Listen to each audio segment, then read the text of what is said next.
Pogi oh, Bristol ATR 160. Ayan, kasama natin magra-ride yung kapatid ko, yung girlfriend niya.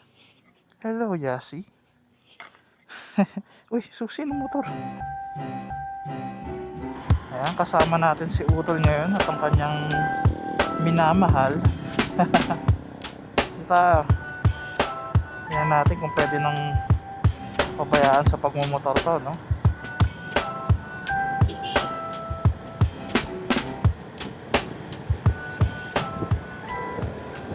What is up guys, it's me, Casual Riding TV, and we have a new vlog for you guys.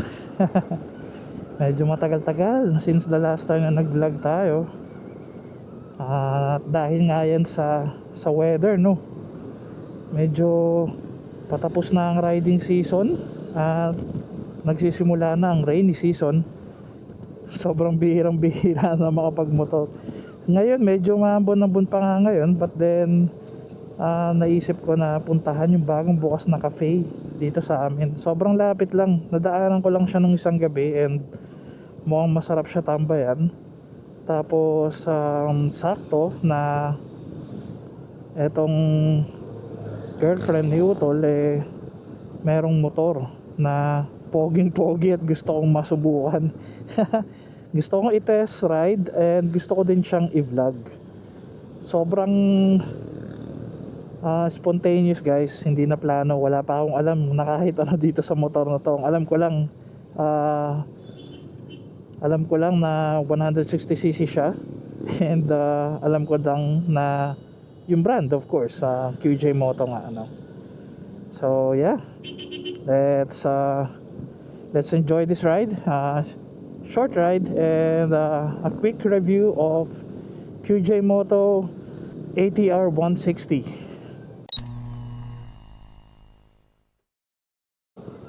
Medyo mabagal mag-ride si Utol, no? But okay lang yan na hindi naman siya palagi nakakapagmotor. Medyo sinasanay-sanay pa yung sarili.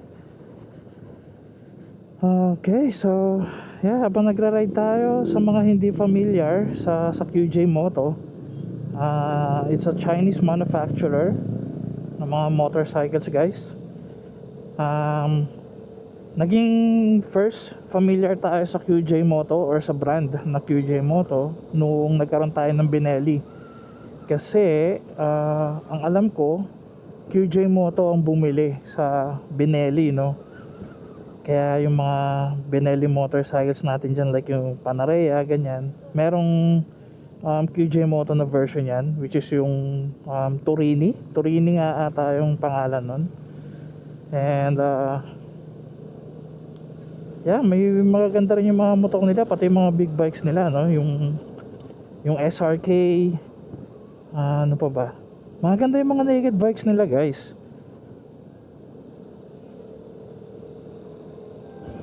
Nga, so gamit ni Utol yung jacket ko. Ang ganda rin ng pula, no? Baka kaya attracted ako sa CBR, you know, sa Honda. Ito na itsura ng red, racing red. Ngoks, ganda rin.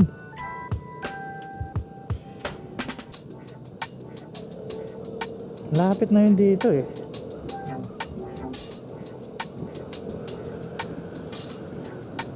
Ito na siya. Open 24 hours ito nakalagay. Bukas na ba? Parang sarado pa. Di ba? Maganda yung cafe, oh.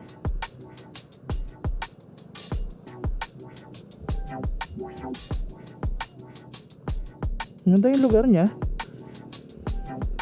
Yan?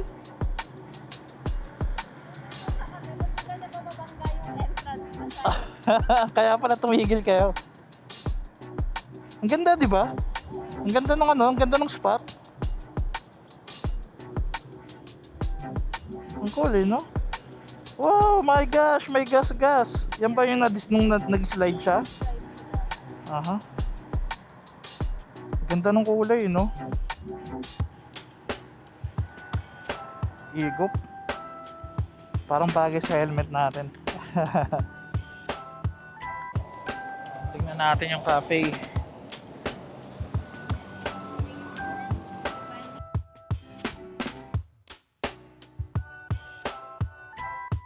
Ayan, tour lang tayo sa Agnali guys habang iniintay natin yung kape natin. May mga upuan din sa likod para kapag umuulan, di ba? Ayan o. Then, may mga arcade. Ang ganda ng concept, guys. Cool ito. Mga arcade sila, oh. Oh, ha? Tapos may basketball doon. Galing. Laki kasi nung lote nila, no? Kaya ang daming pwedeng gawin. Kasi yun yung loob ng cafe. Meron silang ganyang lounge para kapag siguro may meeting. So ayan, lapitan natin to sa ATR 160. Test ride din natin to mamaya, no? Ayan, ATR 160. Gano? Bristol. Ayan, QJ Motor. So obviously naka TFT display siya. Hindi pa natin nakikita kasi wala sa atin yung susi. And keyless, no? Galing. Kunin natin yung susi. Okay. So push. Then turn. Ba? Yun. Ganda ng TFT display, guys. Saan ka nakakita scooter naka TFT display, no? Bihirang bihira pa yan. Yung NMAX, merong NMAX na keyless, no? Matchi-matchi kayo ng motor sa helmet. Sa helmet, no? Ang kulit eh. Mamaya pa picture tayo. Nice. So isang click lang, hindi mo kailangan i-hold. Tingnan natin. Walk around natin ng bukas yung... Pasok kami sa labas. Bakit? Bakit? Mainit? Nilalangaw raw siya. Sige. Dali nyo yung mga ano. So, LED lights. Mga LED naman all around. Meron ding hazard. Ayun, oh. May hazard. That's nice. LED din yung hazard niya. Signal lights. Everything is LED. And tinignan natin kanina. Ayun yung tail lights niya. Pogi rin, no? Tinignan natin kanina sa website. So yeah, it's 160 cc. Tapos 8 liters yung gasoline niya. Si Figo is 7 eh. Yeah. So may safety feature din siya na kapag naka-deploy yung side stand, mamamatay yung makina or hindi mo siya may start. And yeah, ABS and look, traction control. Although meron exclamation point, so hindi ko alam kung bakit. But yeah, temperature, gas, trip A, trip B. Oy, nice, nababago yung itsura ng ano. Hindi ko na alam kung paano yun. Interface, yeah. Hindi ko alam kung anong pinagagawa ko, so wag na natin pakialaman. Ang responsive din, ha.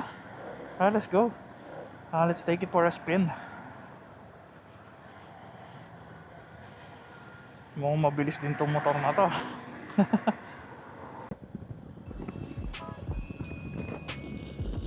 Wow. Ang responsive ng throttle niya, guys. Parang parang loose na ewan. Mga rider, oh.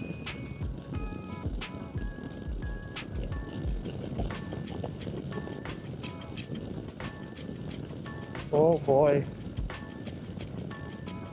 Parang bilis-bilis na, tapos 60 pa lang dun.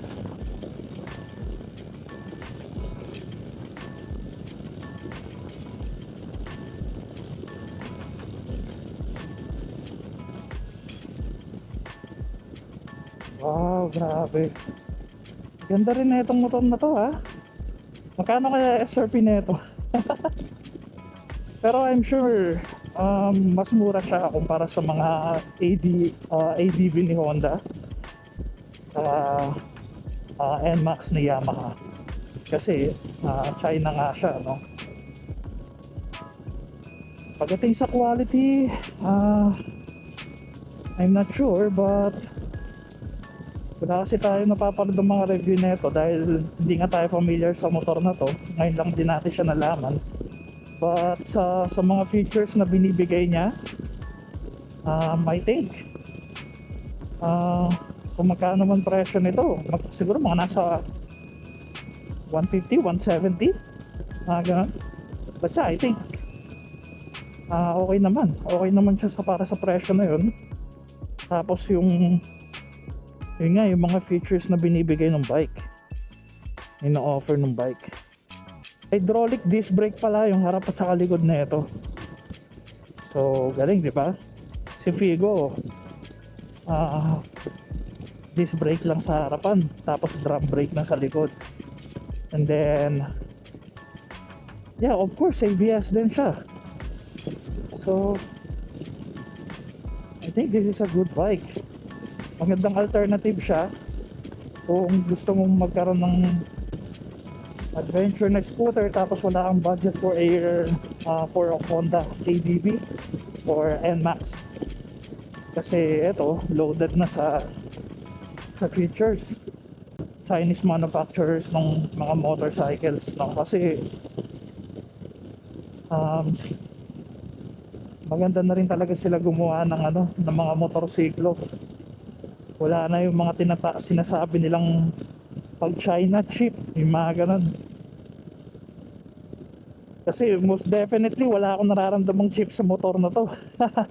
Maganda yung mga plastic material na ginamit, maganda yung TFT display, maganda yung even this maganda yung pagkakagawa, hindi siya manipis. Tapos maganda yung makina, ang responsive ng makina niya, guys.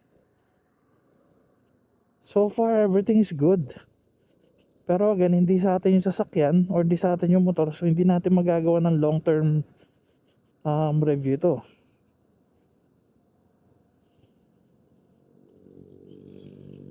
Sigurong sarap na ito sa sa long ride. Tsaka ito yung nararamdaman ko habang nagmomotor kanina. Itong part na to, ang comfy niya sa likod. Parang sinasalo niya yung lower back mo.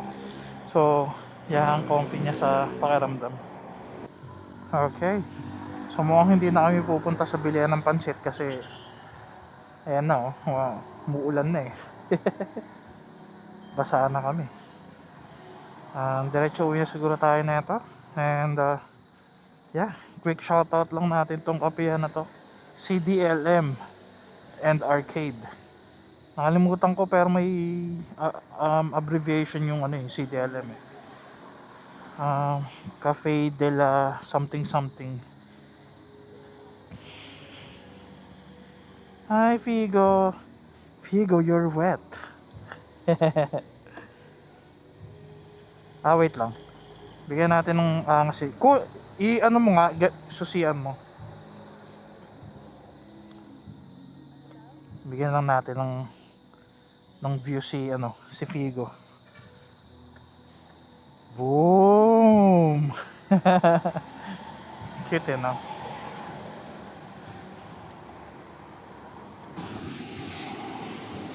Oh man, stranded.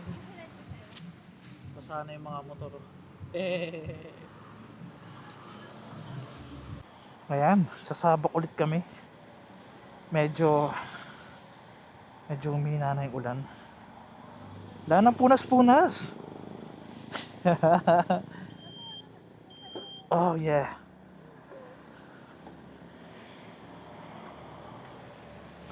Gas-gas siya. Na-slide daw yung airpot ni Gwen. Ay.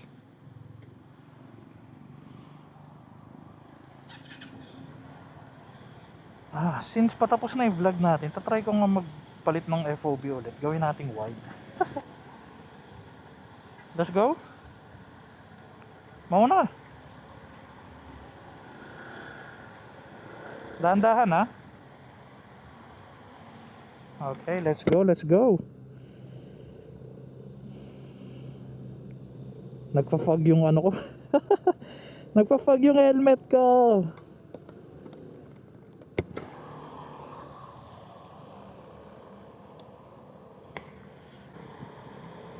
Alright, let's go, let's go.